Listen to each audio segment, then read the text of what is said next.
She called me on a Tuesday. A woman I had never heard of. She said, "I think our husbands are the same man." I laughed. I actually laughed. Because my husband Daniel was sitting right next to me on the couch, watching TV, eating the dinner I made, wearing the wedding ring I put on his finger 11 years ago. I said, "Ma'am, I think you have the wrong number."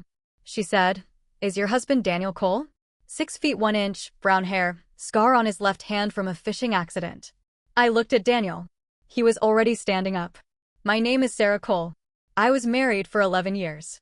I had a beautiful house, 2 dogs, and a joint bank account with $2.3 million in it. And this is the story of the phone call that changed everything." Welcome back to Calm Drama Stories. If you've ever been lied to by someone who looked you in the eye every single day, comment "lied to" below. I read every one. If you're new here, subscribe. Because today's story has a twist that I still can't fully believe myself. Let's go back to the beginning. Daniel and I met in 2012. Chicago. A mutual friend's birthday party. He was charming. Funny. The kind of man who remembered your coffee order and your mother's birthday. We got married in 2013. Small ceremony. His family, my family, 50 people in a garden in June. He was in finance. Investment consulting. He traveled, sometimes 2 weeks a month. I was a high school art teacher. Stable. Simple. Happy. We didn't have kids. Not by choice, we tried. 3 miscarriages in 4 years. It broke us both. Or I thought it broke us both. We bought a house in 2017. Renovated it together. He picked the kitchen tiles. I picked the paint colors. It was ours. By 2023, we had $2.3 million saved. His income, my savings, smart investments. We were planning early retirement. A house in Portugal. A simple life. I trusted him completely. I had no reason not to. Her name was Michelle. She lived in Cincinnati, 2 hours away. She had been married to Daniel since 2014. 1 year after he married me. She found out about me the same way I found out about her, a credit card statement. A hotel charge in Chicago. Our anniversary weekend. She thought he was on a business trip. She Googled the hotel. Found a photo. Tagged on Facebook. Daniel and me. Cutting a cake.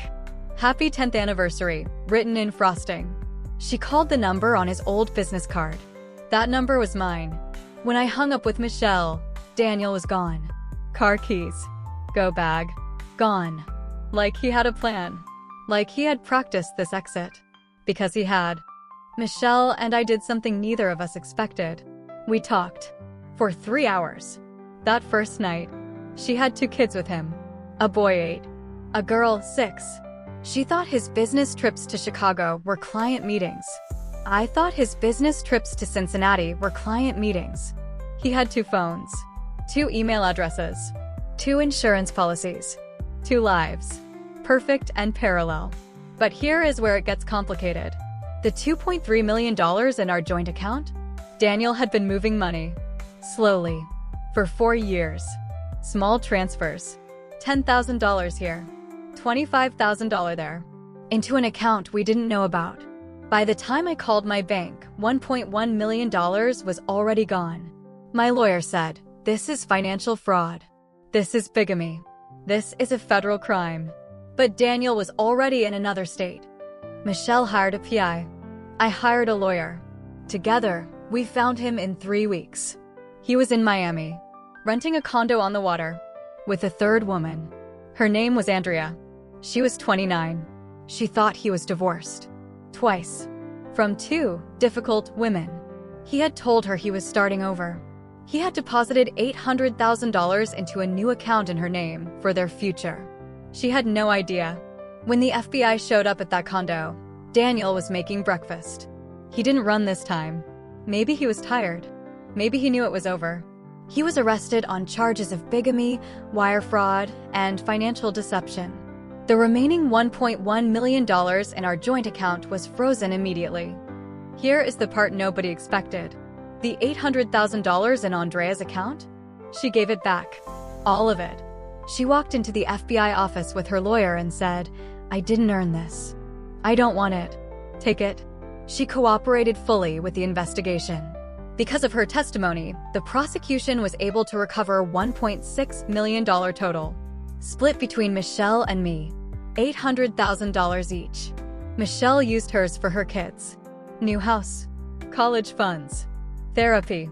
I used mine to pay off the house, the one Daniel and I renovated together, the kitchen tiles he picked, the paint colors I chose. I kept the house. I repainted every single room. Daniel was sentenced to 9 years. Bigamy, wire fraud, interstate financial deception. At sentencing, the judge said, "You didn't just steal money. You stole years." From 3 women who deserved honesty. Daniel said nothing. Michelle and I still talk. Not every day, but sometimes. We went through something that no one else could fully understand. There's a strange bond in that. Her kids are in therapy. They're doing okay. They know their dad made bad choices. They're learning that his choices don't define them. I am 43 years old. I am not remarried. I'm not looking right now. I teach art. I have 2 dogs. I have a house with rooms painted the colors I chose. And I have one thing Daniel never gave me in 11 years. Peace. As for Andrea, the woman who gave back $800,000 she didn't have to, she and I had coffee last year. She's a good person. She was a victim too. We split the check. Here's what I know now. Some men don't lead double lives because they're evil. They do it because they're cowards. Too scared to leave. Too selfish to stay honest. And sometimes, the woman you least expect becomes the one who saves you. If someone has ever stolen your trust along with your money, comment "lied to" below. You are not alone. And if you've been holding on to a house full of memories, repaint the rooms. Start with 1 wall. It helps. My name is Sarah Cole, and I was wife number 1.